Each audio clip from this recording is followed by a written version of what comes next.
Article 23. Nous sommes les vapoteurs. Une seule revendication, la suppression pure et simple et sans condition de l'article 23 qui met en péril toute la filière de la vape.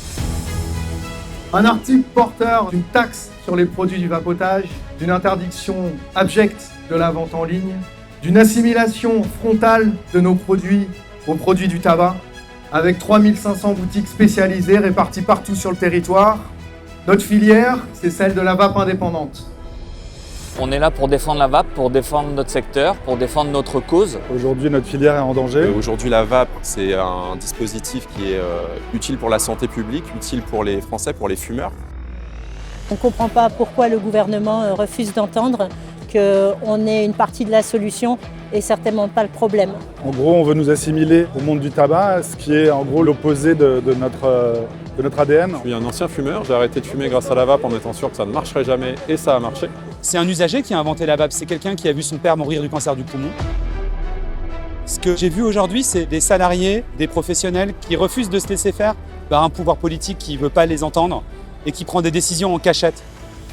Nous ne sommes pas l'industrie du tabac et nous nous en sommes toujours tenus à l'écart. Ça fait presque 15 ans qu'on développe la vape en France, qu'on aide des fumeurs à arrêter de fumer. On est un moyen de sevrage hyper efficace. C'est aujourd'hui, de manière unanime, la meilleure manière d'arrêter de fumer. Il y a 2 millions de personnes en France qui ont arrêté de fumer en 7 ans de la vape.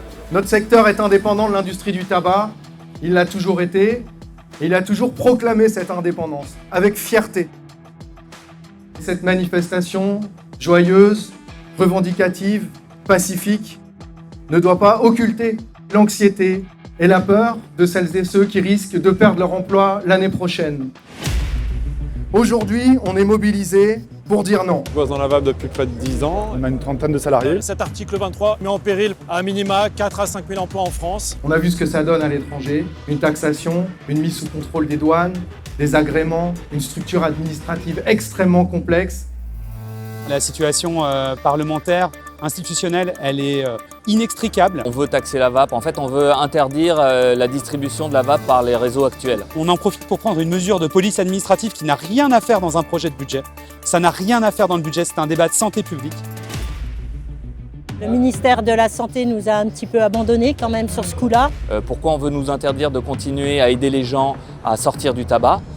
On est venu défendre notre métier, notre profession. J'ai un profond sentiment d'injustice. Je suis là pour soutenir la vape. Et on se bat au quotidien, tous les jours. Pourquoi aujourd'hui on veut nous interdire de faire notre métier? Je suis là pour aider à mobiliser du monde, à communiquer sur nos problématiques. J'appelle nos politiques à retrouver la raison. Aujourd'hui, on est face au ministère de la Santé. À quelques mètres se trouve la ministre de la Santé. Elle a le pouvoir de faire pression sur le gouvernement pour que soient retirés en intégralité les produits du vapotage de cet article 23. On ne comprend pas qu'on discute de ce sujet-là dans le projet de loi de finances. Ça met en danger des centaines, voire des milliers d'emplois. Personne ne nous a répondu, personne ne nous a ouvert la porte alors qu'on n'était pas du tout là avec des intentions négatives ou agressives. Au contraire, on cherche juste à être entendu et à discuter avec notre autorité de tutelle historique, qui est le ministère de la Santé. Cette autorité de tutelle historique, elle a décidé de transférer son pouvoir à Bercy, qui lui a aucun problème pour s'occuper de nous, puisqu'il a une grille d'analyse très simple, c'est nous taxer et nous assimiler aux produits du tabac. On va continuer et on espère juste que le gouvernement nous laisse faire. On ne lui demande même pas de nous aider un peu, mais au moins qu'il ne nous mette pas de bâton dans les roues. Cette cause de la défense du vapotage indépendant, elle est noble, vous pouvez en être fiers. Et on ne laissera jamais personne nous dire le contraire. Et voilà, il va falloir nous faire de la place, on est là pour rester et on ne se laissera pas faire.